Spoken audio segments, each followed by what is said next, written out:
Hey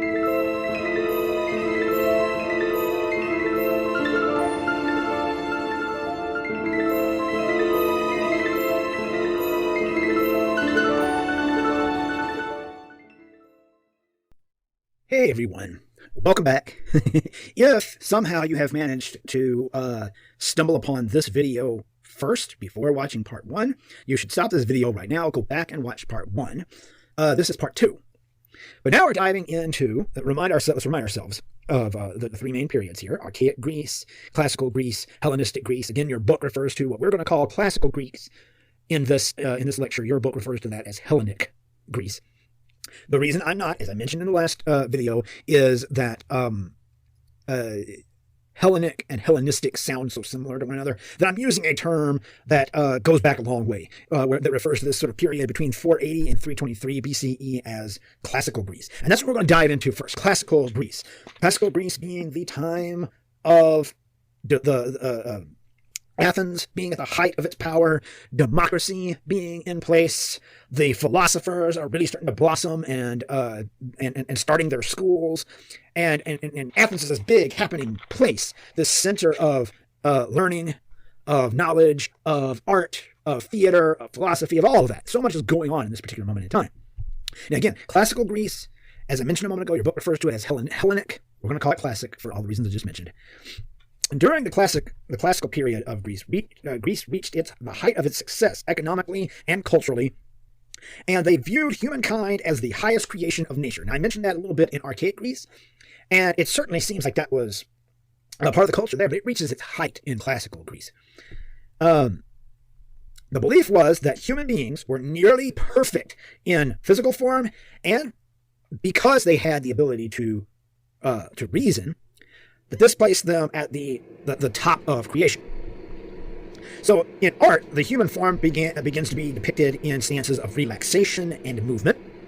There's some very important developments that happen during classical Greek sculpture that's going to have ripple effects throughout the rest of Western art history. And bodies took on the beginnings of the Greek physical ideal, which is athletic, muscular, right? Like, look at this guy that's happening here. If I move my video again, right? That is the Greek ideal, right? A body of a human that is nearly godlike. That's the Greek ideal. They begin to take on, they take on much more of a naturalistic, realistic form. Even though it's idealized, it's still much more realistic than a lot of the stuff that we looked at in the Archaic period, right? There's a real focus on getting the body to look like flesh and blood. And not unlike the temples of the time, there were these mathematical proportions that Greeks applied to the human body that, again, were considered ideal and perfect, right? They did things like the math sort of broke down a human male as they used the head as the measurement, and a human male body should be about 8 heads tall.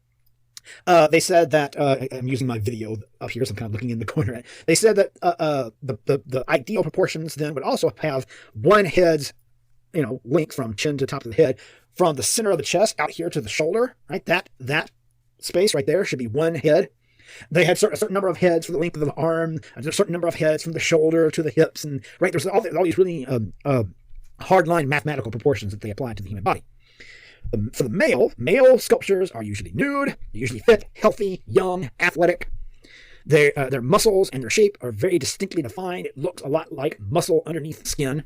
Women are either partially robed or sometimes, especially toward the end of the classical era, completely nude, a departure from the Archaic period. They have round abdomens, full hips, full legs. The Greeks seem to like their ladies a little plump. And this is something I would write down if I were in your shoes. The contrapposto stance, a stance that's developed in classical Greece for sculpture that is a more relaxed pose. Contrapposto means counterpose. Right? Well, I'll talk about it much more in depth when we actually look at some of the sculpture. But it gives the body a certain S curve and looks more relaxed than anything we saw in Archaic Greece, certainly more relaxed than anything that we saw in Egyptian sculpture. All right, so let's look at the sculpture of classical Greece. This piece, this Chrysios boy, falls right at the cusp of Archaic moving into classical Greece. And as such, It still has the stance and everything from the kouros of archaic Greece. But the muscles, as you can see, are rendered in a very naturalistic style. This is early classical. The skin looks pliable. Like I say, the way I sort of refer to it is that the skin looks like you could reach out and pinch it, and that it would give way to your pinch. But again, this is stone. This is marble, right? If you actually touch this, it's going to feel hard and cold to touch. It's not going to feel pliable like skin actually would. And it seems like it's stretched over an underlying anatomy, right? There's the indication of a rib cage underneath. There's indications of the musculature, the anatomy that's underneath. Look at the collarbones, right? The study of all those things. Again, he's young, he's athletic, he's nude. This is all the classical style building upon the archaic style. And this is some early use of contrapposto, though it's not quite there yet. But what you will notice is that the hips, right, the shoulders are perfectly horizontal, but the hips aren't quite. They're at a slight angle from the shoulders. That's not something we saw in archaic Greece at all. And it's going to be developed even further as we go. This is a really great example of classic Greek sculpture. This particular one is actually a bronze. This isn't stone that was carved. This would have been a mold into which bronze was poured and then was made into this. It is either Poseidon or Zeus. It all depends on what he was carrying in that right hand. If he had a thunderbolt, or, a bolt of lightning about to throw it, then Zeus. If he had a trident in that hand that was about to throw it, then Poseidon. You're going to see in other pieces that we're going to get to that a lot of what we're going to look at are Roman copies of Greek statues. And that's because in many cases, the Greek statues, the originals, are gone. But when the ancient Romans came along, they really dug what the Greeks were all about, and so they made copies of a lot of their stuff. This, fortunately, is an original. This bronze has survived from the time period. This pose is asymmetrical. The arms are going out in different directions. The body is just starting to twist a slight bit, not much, but it's ever so slightly counterposed to the legs and the arms. Right? This is a dynamic pose, though it's still very rooted to the ground, very, very monolithic in that way.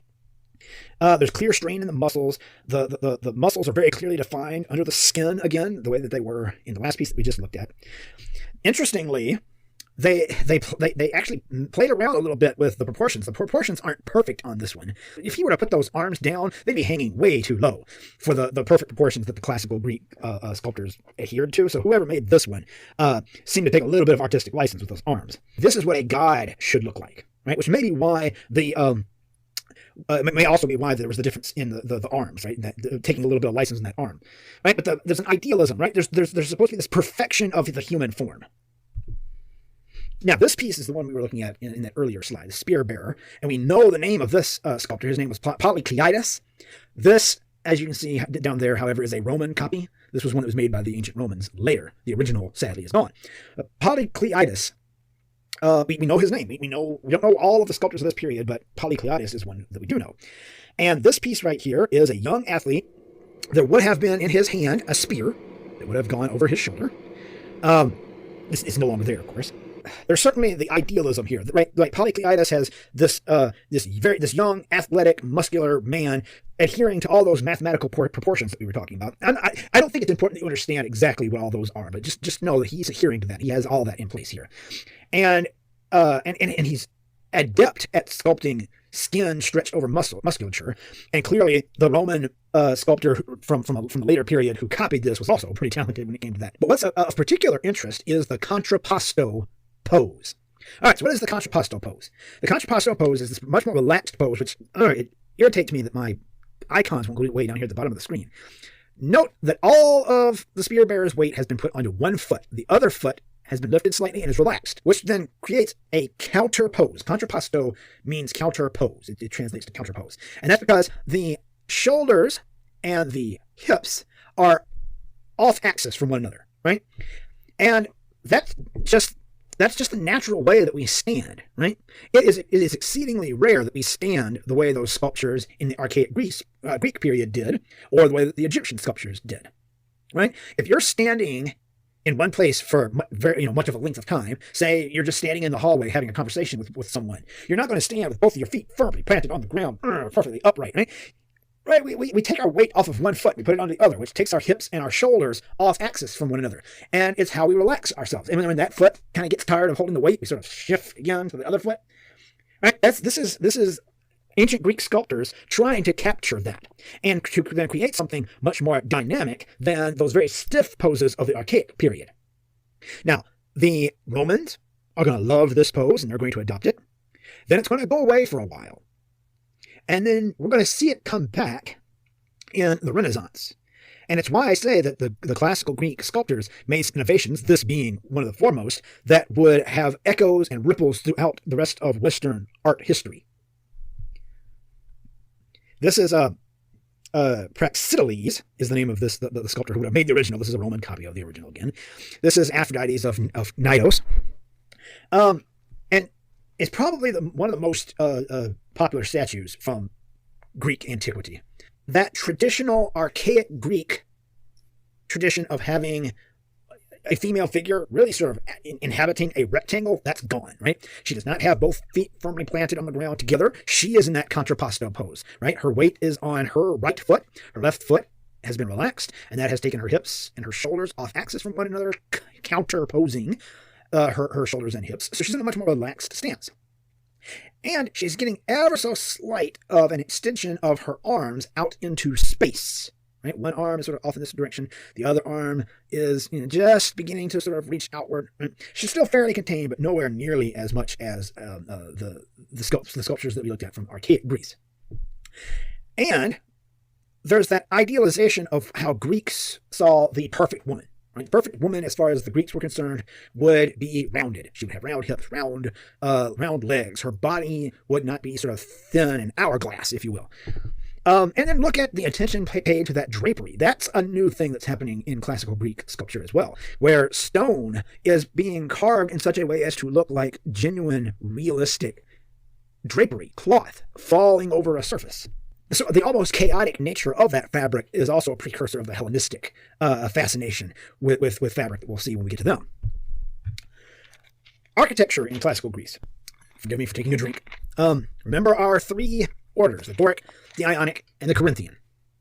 Now, when I was in your shoes, when I was a young man in college having to learn this stuff for the first time, I had a teacher who did a little mnemonic thing to help us with remembering these three orders. And so she said to us, if you are ever struggling to remember the Doric, Ionic, and Corinthian names for these different orders, look at it like this. Look at that Doric column. And it's the capital, really the capital more than anything that defines these three orders. And you look at that capital, and it's very plain. There's not a whole lot going on with it. And she says to us, that looks kind of dorky to me. Doesn't that look dorky to you? Well, that must mean that it's Doric. Dorky, Doric. It's silliness. Then Ionic. She said, I look at Ionic, and those two scrolls, they kind of look like, I don't know, maybe the muscles of a person who's like flexing his muscles, really got them popping out, right? Now, back in, you guys may not even be familiar with it, I don't know, but back in the 70s and 80s, right, there was a series known as the Bionic Man. This is like extremely strong man who was part robot and things of that nature. But anyway, he was extremely strong. She was like, so that makes me think of the Bionic Man. So if it's bionic, it must be Ionic. And then Corinthian, you look at that capital, and that capital is just so flowery. So beautiful. It's as flowery as its name itself, Corinthian, right? And so that was the mnemonic she gave us that we could use to help us remember should something like this come up on a quiz or a test. Hint, hint, nudge, nudge. Let's take a look then at the Acropolis in Athens, which is sort of the pinnacle of ancient classical Greek architecture. The Acropolis, which means the people's high place. It would have been the center of religious and civic activity in ancient Athens. It contained government buildings, libraries, and temples to the gods, particularly the Parthenon here, which was the temple to Athena, after whom Athens is named. The Acropolis of Athens is supposedly the burial place of King Erechtheus, and where Poseidon and Athena fought each other for who was going to have authority over the city. It's the place where Athena apparently won, and hence the city was dedicated to her. One of the best-known Athenian leaders, Pericles, was the one who set up for all this stuff up here to be built. And he had this huge building and art program that happens on the Acropolis. Right? It's not as if this high place didn't exist before Pericles, but Pericles built all that stuff that's still there to this day. It's in ruins, sadly. A lot of it's just falling apart. But he had the Parthenon built, the Erechtheion built. Where's the temple to Athena Nike down here. He had down below the Acropolis was the theater of where the plays that you're going to be hearing about from Professor McIntosh next week would have been performed. He's the one responsible for all of this. It was the area where many of the greatest sculptors and architects completed and installed their works. Many of the names that we know of the ancient Greek architects and sculptors, we know because they were involved in this big, huge, gigantic project. And the Parthenon is sort of the crowning achievement of the whole thing. Although, as you can see, it's a Doric temple. It's still hanging on to some of the archaic Greek elements in architecture. A lot of money was used in creating this structure, and it proclaimed Athenian power and control. It was meant to symbolize everything that the Athenians believed themselves to be. Inside of it, there would have been this massive gold and ivory statue of Athena that is sadly lost. However, interestingly, if you go to Nashville sort of sees itself as the Athens of Tennessee, and they have a replica of the Parthenon there. And if you go inside, there's a replica of what people believe the statue of Athena would have looked like. So it's a good place to go and check out. I mean, it's not very far away, in fact, and we can see what this might have looked like at the time when it was new and not in the state of ruin that it's in now. It's the largest Doric temple ever to be built on the Greek mainland, and it's essentially still like the archaic temples. It's a rectangular box surrounded by Doric columns, unified by what would have been considered perfect, harmonious proportions. But interestingly, if we come back here, they had to build it with very few actual straight lines. When you look at it, everything looks as if it's very straight, but they actually had to flex the whole thing outward a bit. And some of the lines actually have curves because it's so large and it's up so high above when one looks at it that the whole thing, they seem to have realized that if they had built it with all of these columns and with everything on perfect vertical and horizontal verticals and horizontals, that it would have looked like it was bowing outward. So they flexed everything just a bit. Right, on the outside of it, along here, between the metopes and inside the pediment, there were tons and tons of relief sculptures, and it would have been a veritable encyclopedia of the activities of the gods and the goddesses, and there were all sorts of mythological stories that were told on the outside of this and the inside of this temple, for that matter. All right, so here's how it would have looked. This is a cross section of an artist rendition of what the Parthenon would have looked like in its heyday. Right, so the interior of it is contained within a rectangular structure. On the outside of that, we have it surrounded by columns. One would have entered here at the front onto a portico. That's a fancy word for a porch. The portico, and would have entered through these really large doors here to come inside to worship at the statue of Athena inside. Now, you'll note here, there are some sculptures within the pediment here, and you can see all these colors that are going on. That's because the statuary at the time would have been painted. So again, there was the pediment out here, inside of which there was a ton of sculpture. There were the metopes between the triglyphs, tons of sculpture. We come on the inside, there's a frieze, tons of sculpture. And then there's the interior sanctuary. Sadly, the sculptures are in ruins as well. Here we have above an artist's rendition of what the sculptures may have looked like, and down below we have what remains of them. They're in the British Museum, and every now and then Greece and Great Britain fight over whether or not these should be returned to Greece. But they are in the British Museum. If you ever find yourself in London and you can make your way to the British Museum, you should check them out because they are all there. So this would have been in the pediment here the story of Athena and Poseidon's battle for who would be the one for whom the city would be dedicated, or to whom the city would be dedicated. Then again, the metopes, which are in what we would refer to as high relief sculpture, which just means the sculpture is attached to something, it's attached to a backing, but it's raised much more from that surface. There are these sculptures here that would have had like, why is my laser pointer not going to work? Minotaurs and humans battling. There are all these different mythological scenes. These were on the metopes between the triglyphs. Again, as I mentioned, they've been taken down and are in the British Museum in London. Then on that more interior portion, right, let me go back. Here on the frieze, right, this portion that's still outside of the main sanctuary, but is behind the outermost section of columns. It had some sculptures as well that told lots of mythological stories, and these are in what's called, what's called bas relief. That's not bas relief, it's bas relief, right? This is a relief sculpture. Relief sculpture, again, refers to sculpture that has a backing on it, right? The sculpture is not meant to be walked around and seen on all sides. That's called sculpture in the round. When a sculpture is not meant to be seen from all sides, it's relief sculpture. High relief, which you see here, is when let's say about 2/3 of the sculpture comes outward away from that flat surface, and bas relief has that sculpture still very much attached and very close to that flat surface. Think like the images of people on coins, right? That's bas relief, and these sculptures were bas relief sculptures. Again, would have told various mythological stories. Then Hellenistic Greece. This is the stuff I love. I love the Hellenistic Greeks. We're not going to touch on quite as much of their work, just because this lecture could go on and on forever if I did. But the Hellenistic Greeks, I dig their attitude, man. I dig what they did with their work. Hellenistic Greece. It's the final historic period of ancient Greece, and is referred to as Hellenistic because it was the really widespread expansion of Greek culture. If you read in the book or any sort of history lessons about Alexander the Great, he expanded the Greek Empire all the way out into like India. So Greek culture really, really spread during this time. And so that gets referred to as the Hellenizing of the world, hence Hellenistic Greece. The sculpture of the time is even more naturalistic and now much more expressive. I mean, just look at the piece that's in front of us right now. Look at the pain and the anguish and the emotions that we see happening there. We don't see that in classical or archaic Greece. It becomes much more dramatic and dynamic rather than idealized. They're not as concerned with those perfect proportions.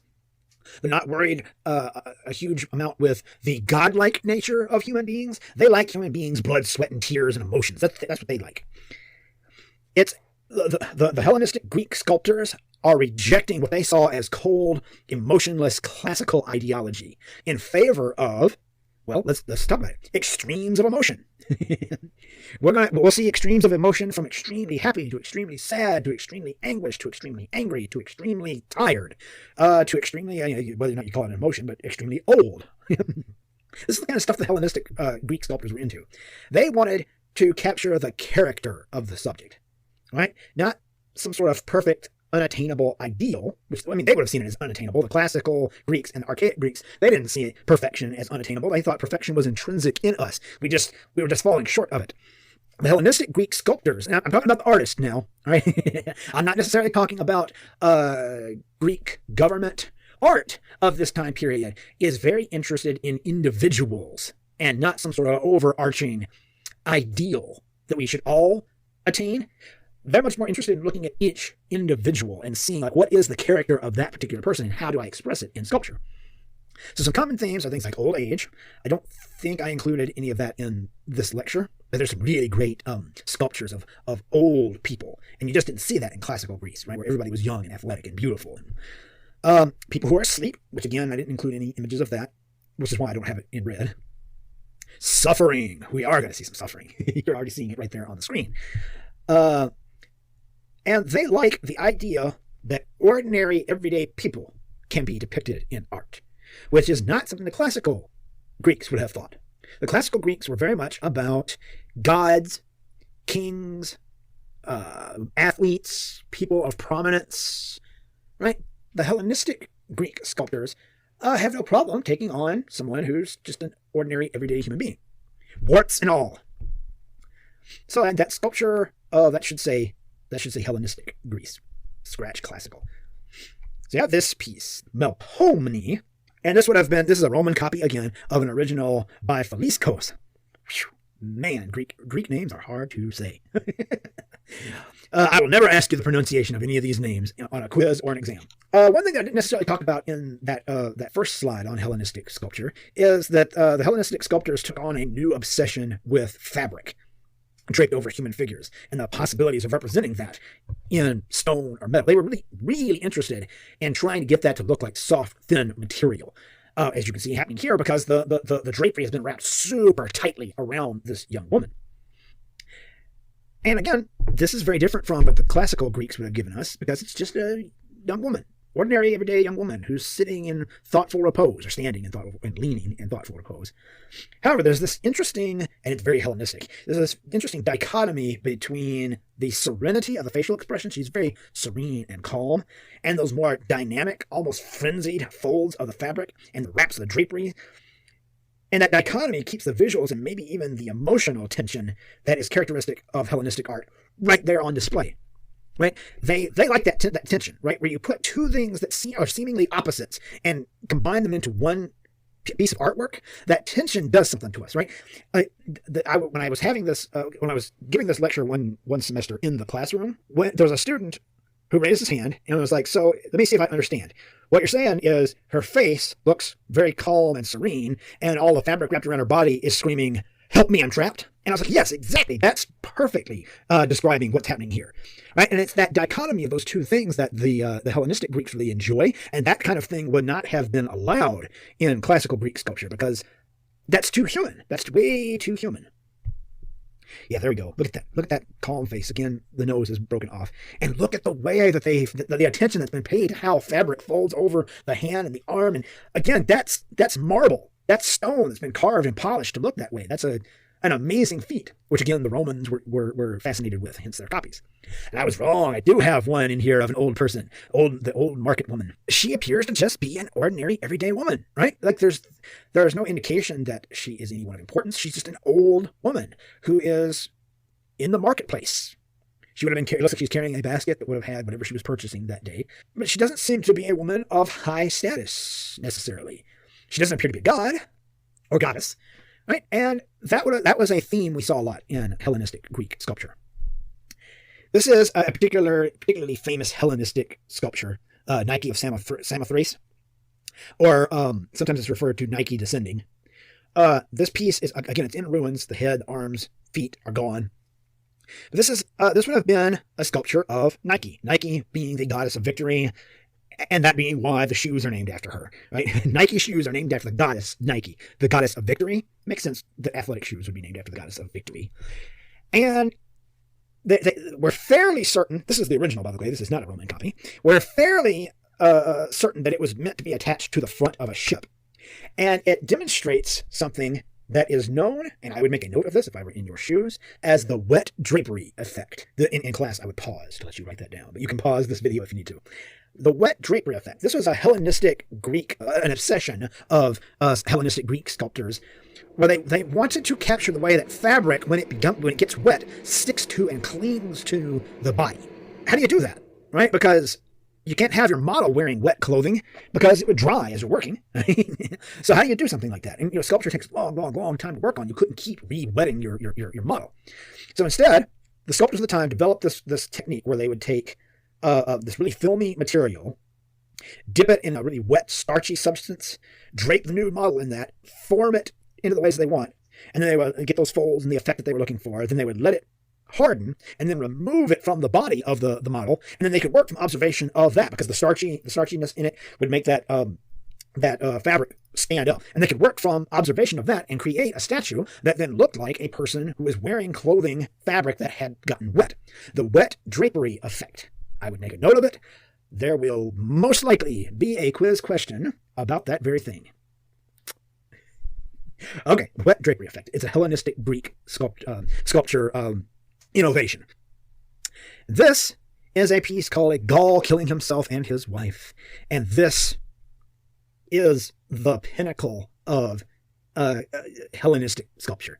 The drama, the blood, sweat, and tears. This is the stuff that they're all about. The Gauls were an outside tribe that came in and ravaged the countryside of Greece. And the hair and facial features, I thought I had a better one of his face, but I guess not. The hair and facial features of him are very characteristic of Gallic tribesmen of the time. And the story seems to be one of a man who's willing to kill both his wife and himself rather than to surrender to invaders. And this is the stuff that the Hellenistic sculptors loved. This kind of human drama. Look, the dying wife. He's already stabbed her and she's dying, hanging limp from his arm. Look at that anguished face that she has. Right? She's going slick. This is a sculpture of a woman who is in the process of dying before our eyes.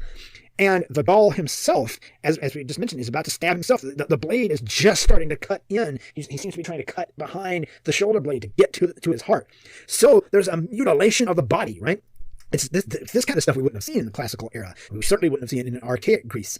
And we're even given a little indication of blood. And again, these sculptures, and when they were new, would have been painted. So we can assume that blood was painted red for that visceral experience of it. We see that blade piercing into the skin. And this showcases that Hellenistic flair for the dramatic. They loved drama, as evidenced by this piece, the Laocoon group. Sometimes this piece is also referred to as Laocoon and his sons. It's a dramatic retelling in sculpture of the fate of this priest, Laocoon, and his sons. He was punished by one of Poseidon's sea serpents because he tried to warn the people about the Trojan horse. Familiar with that story? The Greeks rolling up to Troy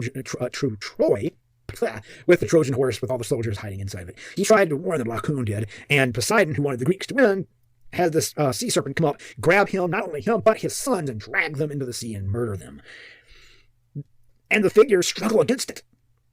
Their faces are distorted with terror. Like, God, look at the look on that man's face, and the look of the sons as they look up to him, knowing that he's responsible for this, and they're about to die as well, and they're fighting back against the serpent. This is the kind of stuff that the Hellenistic Greeks were all about, and I love this kind of stuff too, man. Also, look at the way that the muscles have been portrayed, right? Now the poses, like these twisted kind of poses, are very Hellenistic, but the bodies of these three men are very classical.